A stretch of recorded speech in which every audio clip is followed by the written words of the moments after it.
Boa tarde, estamos aqui no templo da Igreja Batista de Durham, em Norfolk, o leste da Inglaterra. Vamos estar iniciando mais uma gravação do vídeo, de todas as tardes de sábado, enquanto o templo não está aberto para os cultos. Foi reaberto esta semana. Aqui você tem a nossa igreja. Estamos com 5 cadeiras aqui diante do púlpito principal. E aqui podem entrar entre 11 da manhã e 1 da tarde, pode vir as pessoas fazerem as suas orações, e até o máximo de 5 pessoas em cada templo, em cada vez aqui dentro do templo. Está sendo assim, nós não temos ainda a data precisa de quando vai reabrir, mas vamos em frente. O importante é que estejamos levando a palavra de Deus para todos nós, compartilhando as histórias bíblicas, nossos heróis, nossos personagens bíblicos, que têm mesmo nos dado exemplos, porque eu procuro trazer no compartilhar da palavra a adaptação daquelas circunstâncias para o dia de hoje, porque é possível, com Deus tudo é possível, e hoje vamos dar o exemplo de mais um desses tidos, como heróis da fé, como patriarcas, como os grandes profetas de Israel, o rei Davi mesmo, que já fizemos um ano de rei também. Hoje vamos trazer sobre Samuel, uma história muito, muito interessante que está aqui na Palavra de Deus, ainda no Velho Testamento, depois daqueles primeiros 5 livros, que nós passamos por quase todos os personagens, chega Josué, que também já falamos dele, aí vem a época de juízes, porque uma época fica cada um governando uma tribo, e eram juízes que Deus levantava quando o povo se afastava de Deus, vinham os inimigos, oprimia, fazia guerra, tomava as colheitas, tomava os animais, e Deus levantava um juiz e se restabelecia a ordem, mas depois o povo caía novamente, voltava a desobedecer a Deus. Isso foi uma sequência. O livro de Juízes relata vários nomes de juízes que estiveram à frente do povo de Deus, levantados pelo próprio Senhor. Vem um livro, Ruth, um romance, uma história de amor muito especial, e finalmente a primeira de Samuel. Eu queria que você deixasse a sua Bíblia aberta. Falamos poucos versículos normalmente, porque eu quero que você, em casa, você também folheie a Bíblia, procure ler a parte anterior, a parte posterior dos versículos que são lidos, porque é bom para conhecimento, para crescimento espiritual. Amém? No sábado passado, no vídeo passado, teve um momento lá que eu troquei o nome, se eu não me engano, de Raquel com Débora. Não faz mal, a história não mudou por causa disso. O pastor é que de vez em quando troca o nome, Então, vamos em frente. Vamos assim mesmo, aprendendo as coisas de Deus no nosso dia a dia, a nossa maneira. É sempre uma alegria muito grande. Hoje vamos tentar colocar um louvor antes desse vídeo. Portanto, quem for assistir e se der certo, a gravação depois, já vamos ter tido um louvor antes do nosso ministro de louvor, Rui. Ele deve ter já combinado lá com a Cíntia e vai colocar antes desse vídeo, Glória a Deus, porque também podemos ouvir um louvor do Pai, Então, a história de Samuel é uma história muito especial, como todas as histórias da Bíblia, o seu pai chamava Elcana, e tinha 2 mulheres, Ana era uma delas, só que Ana era estéril, É interessante, porque muitas das mães desses grandes personagens eram estéreis, A própria Rebeca, a própria Raquel, Isabel, a mãe de João Batista, tantas outras, Sara mesmo, Sarai e a Sara, tantas mulheres que fazem parte dessas histórias bíblicas, elas eram estéreis, elas tinham essa capacidade. E lhe nasceram os filhos de maneira sobrenatural, pelo poder de Deus, porque Deus ele tem o poder para fazer tudo em volta das nossas vidas, de tudo aquilo que temos ao nosso redor. Então, Elcana, todos os anos ele subia, ele com as suas mulheres, ele ia para um lugar chamado Siló, acho que era da tribo de Efraim, porque ali era como uma espécie de um centro religioso. Então ele ia lá com suas mulheres para adorar ao Senhor. Todos os anos faziam isso, Eles faziam isso com frequência, Nessa época, um sacerdote chamado Eli, ele estava ali em Siló e ele era o que organizava a parte espiritual do povo de Deus. Então, teve numa dessas viagens, né, onde começa a primeira de Samuel, no primeiro capítulo, você vai ler na sua casa, alguns diálogos dela com o marido, e depois ela se põe desesperada a orar, a pedir a Deus, né, para que tirasse aquele vexame, né, que era um vexame a mulher não ter filhos, né, porque praticamente era a única coisa que ela tinha direito na sociedade, era ser a mãe, ter filhos, né. Então, quando não tinha, era um opróbrio, era algo que machucava muito ela, né. Então, ela com essa condição, ela era uma mulher entristecida, mas ela cria em Deus. Ela cria em Deus, tanto que numa dessas viagens ali a Siló, ela se derrama diante de Deus.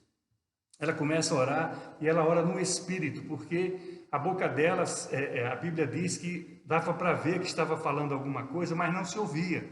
Então era uma oração muito especial, que chamou a atenção até do sacerdote Eli, a ponto de ele primeiramente achar que ela estava embriagada e repreende ela, né, que aquela hora da manhã, e ela se derrama diante do sacerdote e diz, não, eu não tomo vinho nem bebida forte, eu não estou embriagada, eu estou assim diante de Deus, eu estou me derramando diante de Deus por uma causa que eu ainda não tenho e gostaria muito de tê-la. Então o sacerdote, num gesto de fé para ela, diz assim, vai-te em paz para a tua casa, e o Deus de Israel conceda aquilo que tu estás clamando, aquilo que tu estás orando. E assim ela foi consolada pela palavra do sacerdote, né? A bênção que ele dá sobre a vida dela, né? E Deus é o Deus dos milagres, né? Muitas vezes nós não entendemos, né? Porque alguns milagres não acontecem conosco e acontecem com outras pessoas. E vice-versa, às vezes outras pessoas assim estão também como que frustradas por não verem milagre nas suas vidas e ficam mais ainda quando veem os milagres na vida de outras pessoas. E assim é a vida. Deus dá aquilo que é necessário para cada um, né? Deus, ele favorece a cada um de acordo com a sua fé. A Bíblia fala que sem fé é impossível agradar a Deus. Então Ana teve fé, insistiu, porque a outra, a Penina, se eu não me engano, a outra mulher de Elcana, vivia zoando dela por causa dessa condição. E realmente era algo muito vergonhoso para a mulher não ter filho, né? Então nasce, né, um ano depois, né, um prazo, né, de 9 meses por aí, um ano depois que eles voltam dessa viagem a Siló, nasce Samuel. Glória a Deus, né? Deus cumpre a promessa, dá um filho a Ana. E nesse voto que ela fez, nessa promessa que ela fez ali ainda em Siló, ela promete devolver a Deus, ao Senhor, o filho que não tinha. Isso é que é fé. Ela fala, se tu me deres esse filho, eu vou devolvê-lo a ti. Olha que tremendo, né? E isso acontece. Ela tem o filho sendo estéril, né? Então, a primeira coisa que ela vai fazer é devolvê-lo ao Senhor. Mas tem aquela fase de amamentação, a Bíblia fala, Elcana vai outra vez a Siló, né? A Bíblia não fala quantas vezes, mas vai a Siló, e o que é acordado entre o marido e a esposa é que, após o filho ser desmamado, ele será levado para Siló, para as mãos do Senhor. E isso acontece um tempo depois, quando ela volta a Siló e procura o sacerdote Eli, e diz, olha, por causa deste menino, eu estava orando, quase que desesperada, aquela última vez que aqui estive. E o Senhor concedeu o desejo do meu coração. O Senhor deu aquilo que eu estava pedindo para ele, que era esse menino. E como eu prometi, agora estou devolvendo ele ao Senhor. Eu disse a Deus, eu darei meu filho para ti, para a tua obra, para te servir. E assim ela estava fazendo. E ele Samuel fica com o sacerdote ali. E ali ele vai crescendo. Todo ano a mãe ia com o pai, né? Sempre ia ali nesse centro religioso ali, adorar o Senhor uma vez por ano. E ela levava roupa e outras coisas, né? Devia levar. E Samuel ia crescendo, né? Samuel ia se tornando um servo de Deus, ia começando a ter intimidade com ele, ia aprendendo, né, sobre o ensino, né, sobre a guarda, né, do sacerdote Eli ali em Siló. E o tempo vai passando até que ele recebe uma palavra muito dura de Deus por causa de seus filhos. Ele tinha 2 filhos, Hofni e Finéias. Esses 2 filhos de Eli, eles eram desobedientes, eles eram pecadores, eles faziam muitas coisas erradas ali no sacerdócio, né, no templo, né, onde eram feito, né, todas aquelas ações espirituais do povo de Israel. A Bíblia relata que até das ofertas, né, de comida que era trazida, eles pegavam as melhores porções. Inclusive, o mais desagradável ainda era por causa da prostituição. Eles tomavam mulheres ali que trabalhavam no templo, trabalhavam ali ao redor da obra de Deus para se prostituírem com ela. Isso desagradava a Deus e por causa disso, Deus avisa a Eli, porque os filhos deles não eram repreendidos, né? Não eram freados das suas ações de pecado. E por causa disso, Deus, que tinha prometido a Eli um sacerdócio quase que perpétuo, vamos assim dizer, diz que vai cortar essa aliança que tinha feito com ele. E avisa, os teus filhos morrerão no mesmo dia.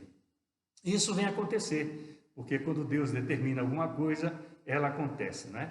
Então, como sempre havia guerras, né, na época de Juízes, né, toda hora se levantava um para defender o povo de Deus, mas ali estava em desobediência. A parte espiritual, que devia ser a mais forte, né, para suportar esses tempos difíceis, ela estava quebrada por causa do comportamento dos filhos de Eli. E numa dessas batalhas contra os filisteus, eles são mortos. Os dois são mortos. E é também levado a Arca da Aliança de Deus. E quando eles iam para as lutas, muitas vezes eles levavam a Arca da Aliança como um símbolo de poder, de força, que através dela Deus daria a vitória. Mas Deus só nos dá a vitória quando nós estamos consoante o que Ele quer. Deus não vai dar uma vitória para nós se nós estamos em pecado. Deus não vai nos favorecer se nós estamos em desobediência àquilo que Ele quer de nós. Então, como aconteceu ali, né? Como aconteceu mais na frente, nós vamos ver com Saul, né? Ele é morto também na batalha, ele e os filhos dele contra os filisteus, por andar em desobediência, porque não ouviu a voz do profeta, não ouviu a voz do sacerdote nas coisas que ele tinha que fazer com Deus.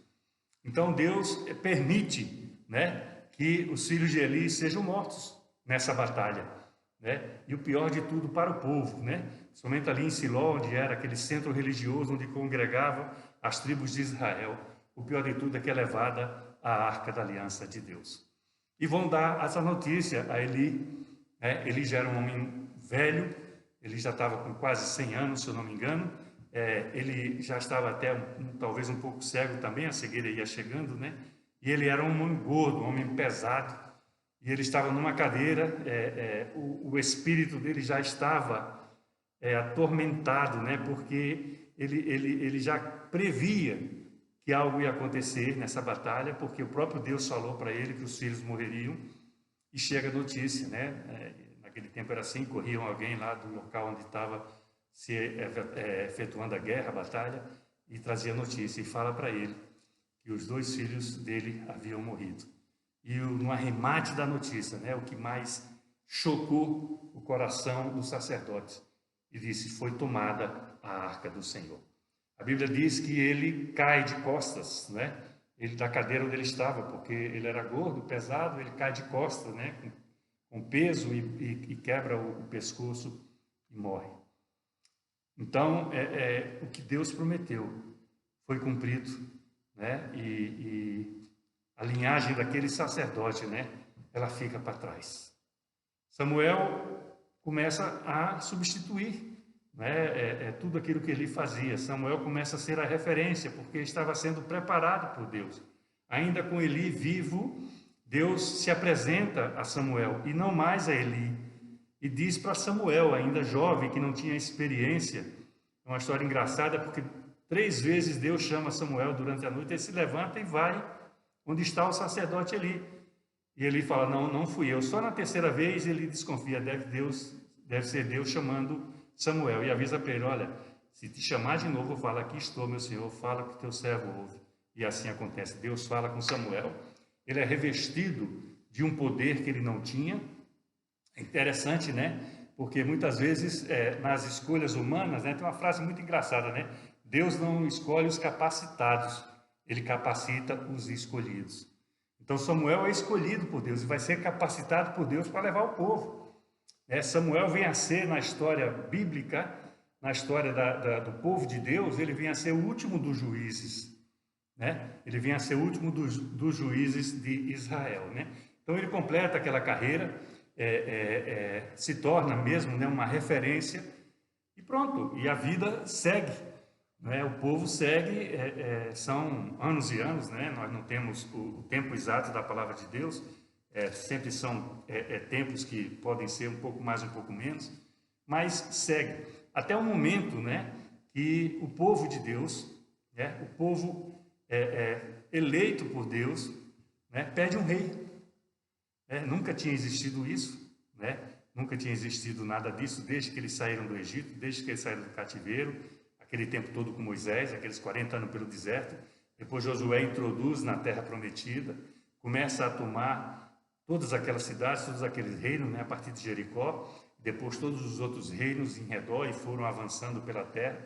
Depois a terra é distribuída pelas tribos, né, todas, e tudo aquilo ali, né, que vai dando, né, a vida a uma nação que viria muitíssimo tempo depois. Eles não tinham um líder fixo. Deus ia levantando de acordo com a necessidade, de acordo com o aperreio, porque a maior parte das vezes, quando Deus levantava um juiz para cuidar dos interesses do seu povo, era porque o povo tinha pecado, se arrependia e prometia que ia mudar. Então Deus levantava uma pessoa, afastava o perigo, quer seja dos inimigos, da seca, do que quer que seja, trazia novamente o povo a uma tranquilidade, a uma prosperidade, mas ele terminava novamente desobedecendo, se apartando de Deus. Assim, às vezes, é a nossa vida. Nós estamos em uma determinada situação e porque nos acontece algo, normalmente é quando nós somos beneficiados, né? Quando nós temos alguma coisa boa, né, em nossa vida, uma bênção, vamos assim dizer, nós começamos a nos afastar de Deus. Às vezes também nos afastamos por um motivo mais difícil, né?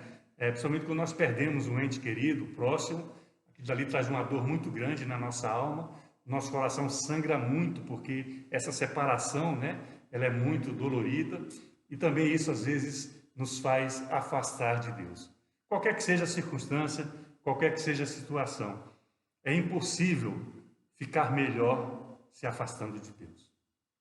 Quando nós nos aproximamos dele, nas horas mais difíceis, ele é que consola, ele é que trava a angústia, a agonia, o medo, ele é que traz o consolo, ele é que traz o refrigério. Então, na hora da dor, ele é que sara, ele é que sopra, ele é que põe o curativo, né? Ele é que abraça, ele é que aconchega aquele que está sofrendo. Então, nós nunca devemos nos afastar do Senhor quando essa situação da nossa vida, qualquer que seja ela, né? Mas principalmente talvez a mais difícil, que seja a morte, né, de um ente querido, não nos afastemos de Deus, porque vamos ter mais tribulação, mais dificuldade. E ao contrário, né, no bem bom, quando vier uma bênção na nossa vida, na minha e na sua vida, entende? Que nós nos aproximemos mais ainda de Deus. Eu oro pedindo capacitação, como orei quando Ele já me abençoou, materialmente falando, eu orei assim que Ele me desse capacitação.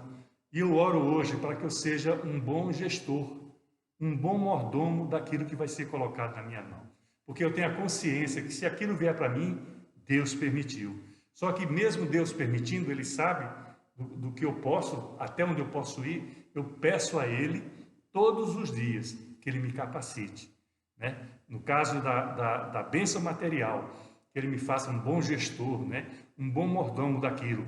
Primeiro para a obra de Deus, para a igreja, para os obreiros da igreja, depois para a minha própria vida, para a vida da minha própria família.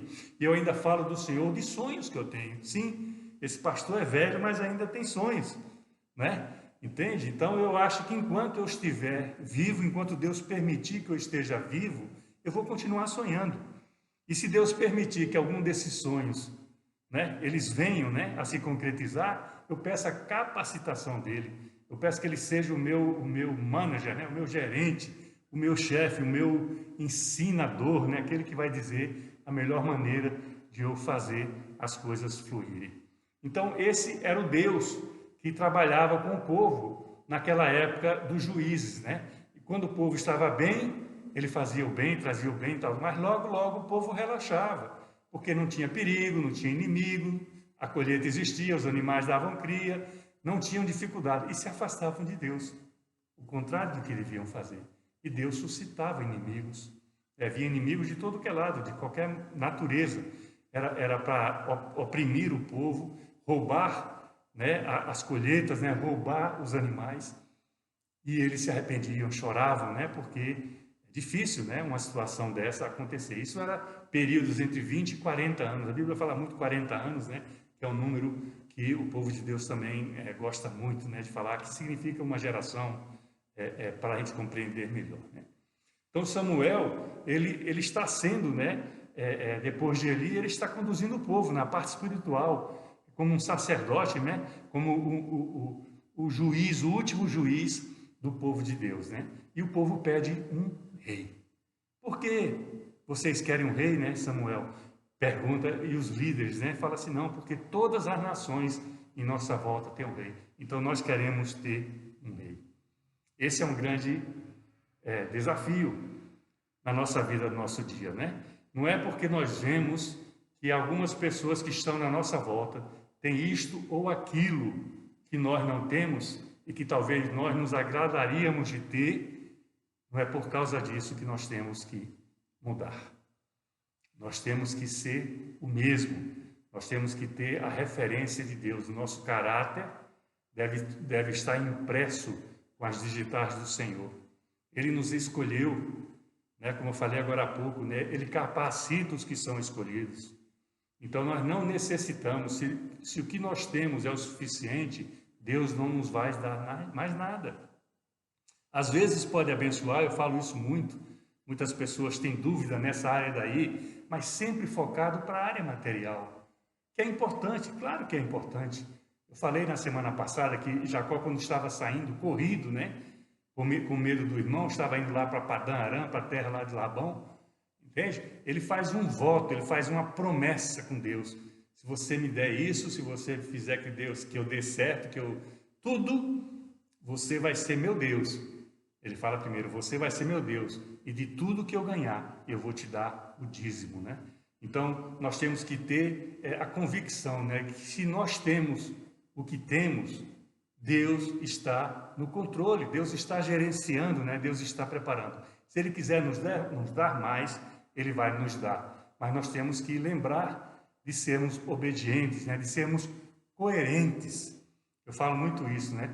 Eu uso com meus filhos, com a minha família, investir na obra de Deus.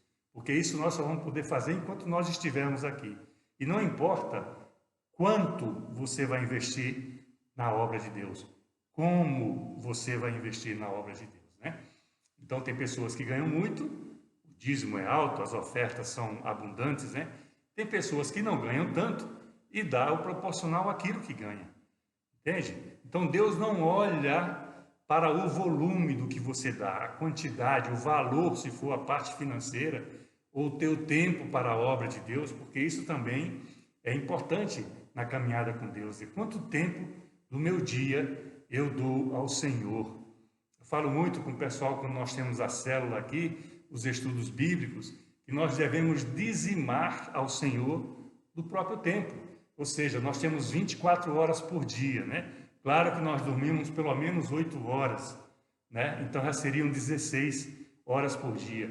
Que tal dizimar 10% dessas 16 horas por dia? Depois você faz a conta aí, eu não estou lembrando agora, também não vou parar por causa disso. É um exemplo apenas para, assim, mostrar aquilo que eu estou falando. Então, quando o povo pede a Samuel um rei, ele fica muito triste, mas fica mesmo, porque ele sente que o povo está desprezando o governo do Rei dos Reis, né? E é verdade, é verdade. Só que Deus chama Samuel no canto e fala assim, olha, não fica triste. Eles estão desprezando a mim, Deus falando para Samuel, e não a você. Então eles querem um rei? vamos dar-lhe um rei. Agora você vai dizer para eles tudo o que o povo, a partir do momento que tem um rei, vai ter que fazer. E assim é feito, né? Samuel fala para o povo todas as obrigações que eles iriam ter de ter, né? Com o rei, tudo, o custo, né? O custo da família, o custo do alimento, o custo do gado, o custo de tudo que eles tinham que dar para o rei, porque o rei passava a ser uma condição, passava a ser uma corte, ia começar a ter uns empregos, né? Ia começar a existir os políticos. E quando tem político, meu irmão, minha irmã, tem despesa. Quando não tem coisa pior, que também não entra aqui nesse compartilhar de palavra. Então, Deus indica o primeiro rei de Israel. E lá vai Samuel, porque ele exercia essa função sacerdotal, né? Ele já não era mais um juiz, agora ele estava como um sacerdote, ele agora estava como um profeta, a boca de Deus. Ele vai lá e unge Saul, rei de Israel, né? A história também está toda aqui, você pode pegar a partir do primeiro capítulo da primeira Samuel, e tem todas as histórias, essa que eu falei da morte dos filhos do sacerdote Eli, a tomada da arca, depois, quase 20 anos depois, a arca volta, como é que ela chega de volta ali para o povo adorar, esse tempo todo, né, de batalhas que existe até a hora que o povo pede um rei e que Saul ungido rei de Israel.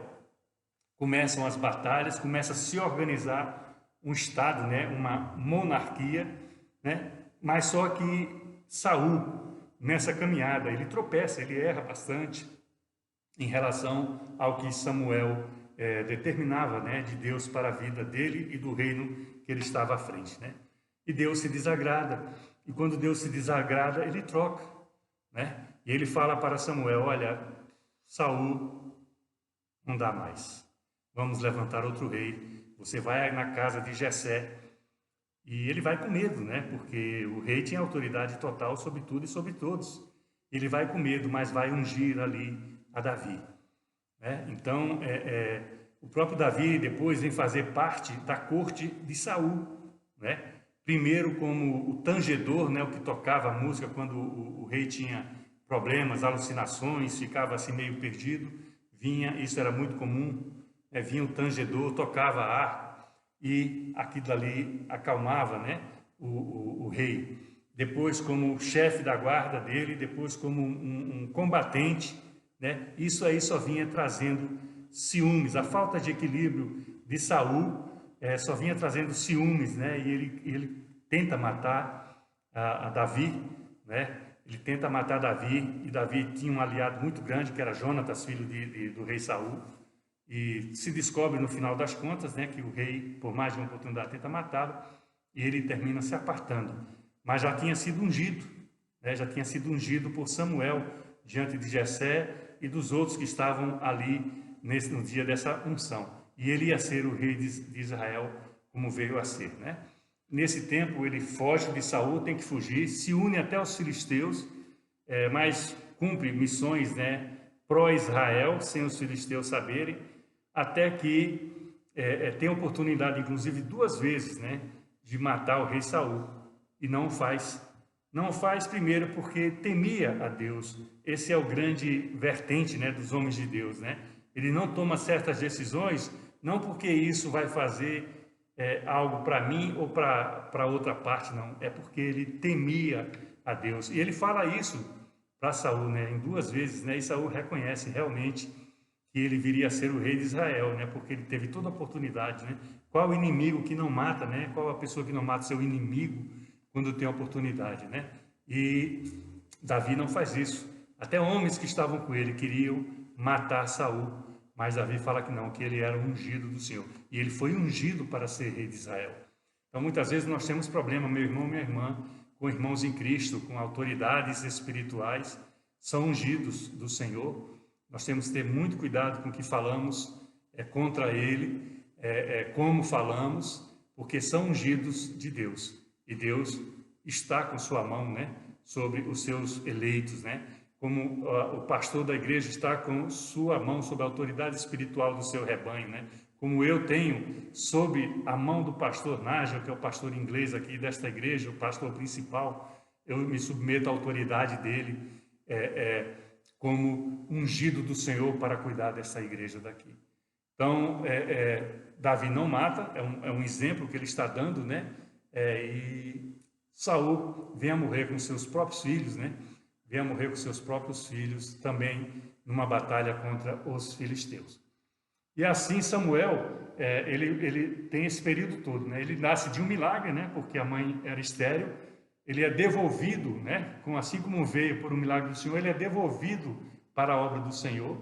Trabalha ali com Eli, aprende as coisas do reino de Deus através daquele centro religioso ali em Siló. Vem a ser depois o substituto de Eli. Deus o faz que seja o primeiro, o que vem ungir o primeiro rei de Israel e depois o segundo rei de Israel. Então Samuel é um desses nossos personagens especiais que nós temos, né, para compartilhar a palavra de Deus com cada um de vocês. Então leiam esse livro assim, os primeiros 10, 12 capítulos, leiam com calma, está um resumo aqui, né, do que diz a palavra de Deus, para você crescer, para você lembrar do que está sendo falado aqui agora. Você lendo, você vai relembrar, né, vai ver outros detalhes que não foram ditos aqui, porque a história, claro, é muito vasta, né?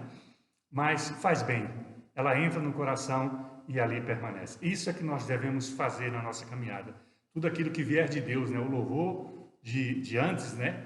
E a palavra de agora, tudo aquilo que vier, aprisiona no teu coração. Põe na tua mente, começa a raciocinar, começa a colocar ela como se fosse no dia de hoje. E nós vamos prosperar, nós vamos melhorar a cada dia. Amém? Eu fico muito feliz mais uma vez de estar aqui, o pastor torcedor. Esse é meu time de coração lá da Espanha, o Atlético de Madrid. E eu quero encerrar mandando mesmo um grande abraço para todos aqueles que estão respondendo, né, sobre esses vídeos. Glória a Deus, o propósito é esse mesmo, que chegue ao coração, toque nas suas vidas, pode divulgar com outras pessoas, pode repassar para outros amigos, familiares. Isso é obra de Deus e nós fazemos parte dela. Abre tuas mãos. O amor de Deus, o Pai, a graça e o milagre de Jesus, o Filho, e a consolação do Santo Espírito seja com cada um de nós, desde agora e até quando o Cristo voltar. Amém? Dá um abraço no seu marido, dá um abraço na sua esposa, nos seus familiares e até uma próxima oportunidade no precioso nome de Jesus Cristo.